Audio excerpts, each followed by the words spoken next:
Now to the final of the men's 5,000 metres. This is a world-class lineup.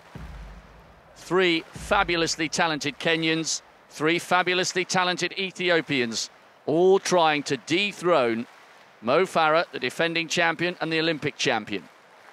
Cometh Kejelcha, just 17 years of age. He's the fastest man in the world this year. But tonight could be a little more tactical. Merga, brilliant Ethiopian. Gebri Hewitt and Kejelcha. Edwin Soy got a bronze here back in Beijing. Caleb Ndiku, the African champion, the Commonwealth champion. Could he put Mo Farah under pressure? And Isaiah Koech, he got a bronze 2 years ago. And he says, we've got the belief that at last we can take down the Olympic champion over one of his favourite distances. So, 3 golds in a row over 5,000 metres. Daegu, London, Moscow. Will he make it 4? Gold in the 10,000 metres, and how they made him work for that. Will there be any fatigue in the legs of Mo Farah?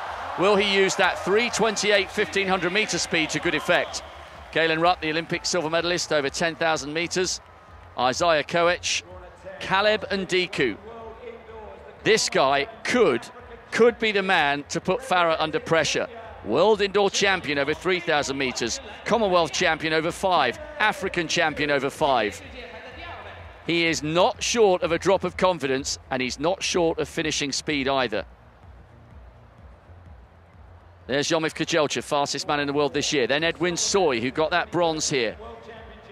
Hagos Gebri Hewitt, he's beaten Farah this year, but it was early season in Doha over 3,000 metres. He got the silver behind Farah 2 years ago, and if he's in the mix at the finish, watch for his burst of speed in the last 150.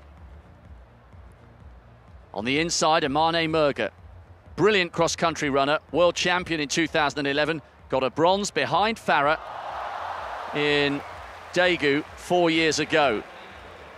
This is a field absolutely loaded with talent and loaded with fast finishers. What kind of race will they produce to try and dethrone the defending champion, Mo Farah? Well, if you're a fan of distance running, this is one to get the juices flowing. Fascinating to see how this unfolds tactically. Tom Farrell of Great Britain at the front. And it's pretty tactical and almost doing what we call an Asbel Kiprop, who's going in the 1,500 metre final tomorrow. Mo Farah has rushed straight to the back of the field. Not interested, Steve Ovett, in what's going on at the front. It's more a case of True, great cross-country runner, the American, and Galen Rupp, Farah's training partner, in second and third behind the Briton, but this is pretty pedestrian. Well, it's almost the same sort of pace that we saw for the 50k walkers early this morning. It's really, really slow, and it won't bother anybody, really. And as you said, Mo just decided that if they're going to do this, I'll just settle at the back and go even slower. That's exactly what he's doing. The big problem, I think, is they don't want to run fast to start with. They want to try, I think, maybe tactically, to do a long, sustained finish and try and take that sprint speed that Mo has got over the last lap out of his legs by hitting it hard from maybe 4 laps out. We have to wait and see. Steve, do you think there might be any fatigue in Farah's legs after that epic 10,000 metres, 73 seconds at 400? Way slower than these guys are used to. Camwerall made him work every inch for that 10,000. Even though it was nearly a week ago, will he have that in his legs to any effect? Yeah, I think a hard 10 is always going to stay in your legs. But the problem is that, well, the other side of it is the elation of actually winning the 10 is going to be there as well. So he's going to be elated. And I think he's such a competitor, Mo, that we're talking about how these athletes defeat Mo Farah, not about who wins the race. It's almost like a counter-productive attitude towards the fight because he's in it already. Well, what's interesting here, Mo Farah going across for some water, trying to stay cool. He's out of shot at the moment. He did that in the early stages of the 10,000 metres as well. He's just rejoining the back of the group. And the other interesting thing, Caleb Ndiku, arguably the most fancied of the Kenyans to challenge Farah, is just ahead of him.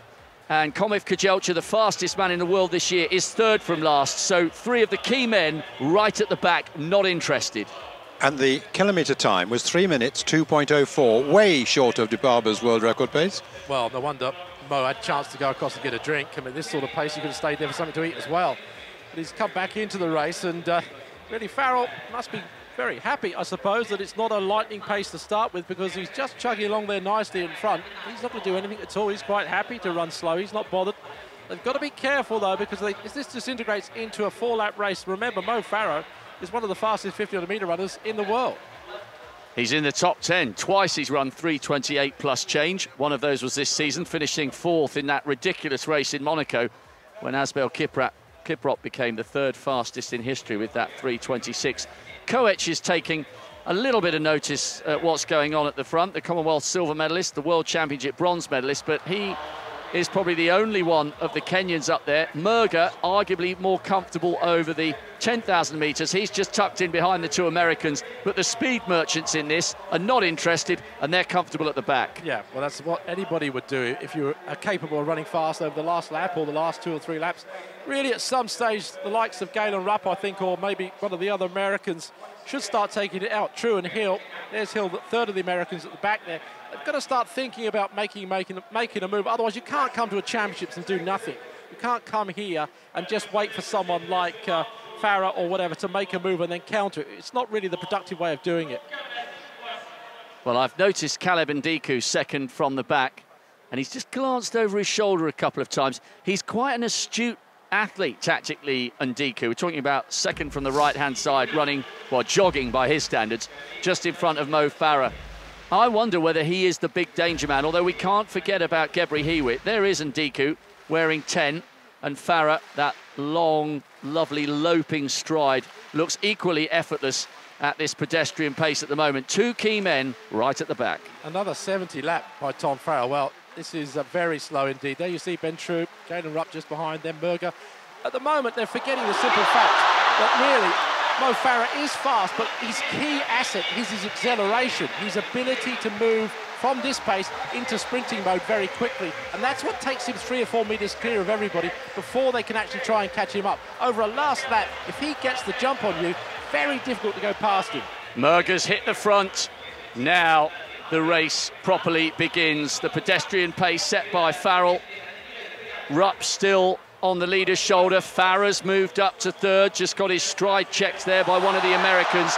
It hasn't increased significantly, but at least it's slightly faster than it was on the first 3 or 4 laps. And Murga in particular knows he can't afford to leave it too late. That's what he did in Daegu, and he ended up with the bronze rather than the gold.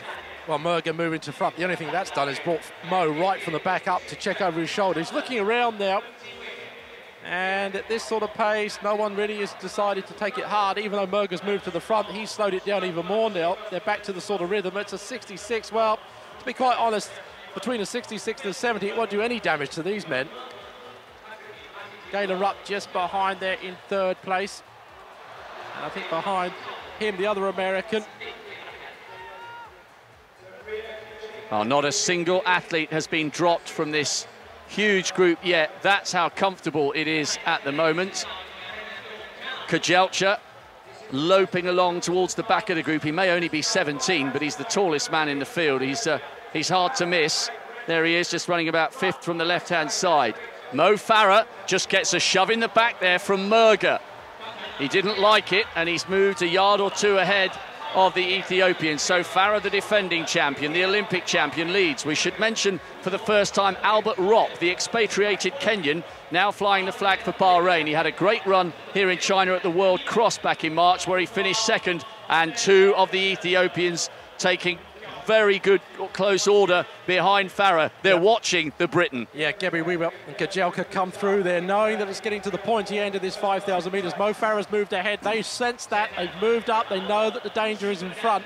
They're not going to let him go too far. Unfortunately, the Kenyans still haven't responded. They're languishing at the back there. And at this stage of the race, that's dangerous. If you give Mo at least 4 or 5 metres, you're not going to get it back. Still no move from Caleb Ndiku. It's Isaiah Koech who's the furthest forward of all the Kenyans in this race. Still Farah leads. Ropp in 2nd place. Gebri Hewitt and Murga tucked in on the inside, and there's a little bit of bumping and barging going on there. These guys are very tightly bunched together. They need to make sure they don't trip each other up. Mo Farah tucked in on the inside. All the big guns are queuing up.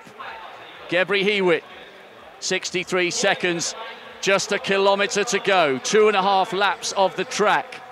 Is he destined for a 4th global title in succession? Gold in Daegu, gold in London, gold in Moscow. He's halfway to a historic double here in Beijing, but there are still some big danger men very close behind, including Caleb Ndiku, who now moves up onto the shoulder of the Briton. Well, Mo is mesmerising them at the moment. He's holding everything at bay. Caleb Ndiku goes ahead. He's long striding Kenyan. Well, this is it now. The towel has been thrown in and they're really pushing hard. I think they've been told to go with 2.5, 3 laps to go just to try and take the sting out of him, and that's exactly what they're doing. This is a race proper now. Ndiku, bold, brave. He's very tactically aware. The Commonwealth champion, the African champion, the world indoor champion. Over 3,000 metres, 58.3. He hasn't burnt off Mo Farah, but he's just beginning to wind it up here. He's asking the questions, and so far, the multiple world champion, the multiple Olympic champion, is coming up with the answers. Ndiku leads, but Farah tries to take it from him. They're sprinting so hard, you'd almost think they're coming for the line, but they're not. There's still 420 metres to go. Ndiku striding out at the bell. A brilliant run here, a brave bid to try and deny Mo Farah yet another gold medal. At the moment, it's Gebri Hewitt who's going with Farah. Remember, the small Ethiopian has beaten Farah this season. Ndiku is driving for this. He wants it. The East Africans have so much pride and so much history when it comes to this event. I think Gebri Hewitt's become detached. Kajelcha's trying to come round on the outside. The youngster getting in the mix for the minor medals. Caleb Ndiku really wants this race. He said, I believe I can beat Mo Farah. I believe he is conquerable. And Farah's coming wide on the outside. 2 of them side by side, but Farah's coming away. He's not to be denied. A golden double here in Beijing. Ndiku's spirit is broken. Farah's is not. He's the world champion again at 5,000 metres. Ndiku takes the silver and richly deserves it. He gave it absolutely everything. He went with 2 laps to go.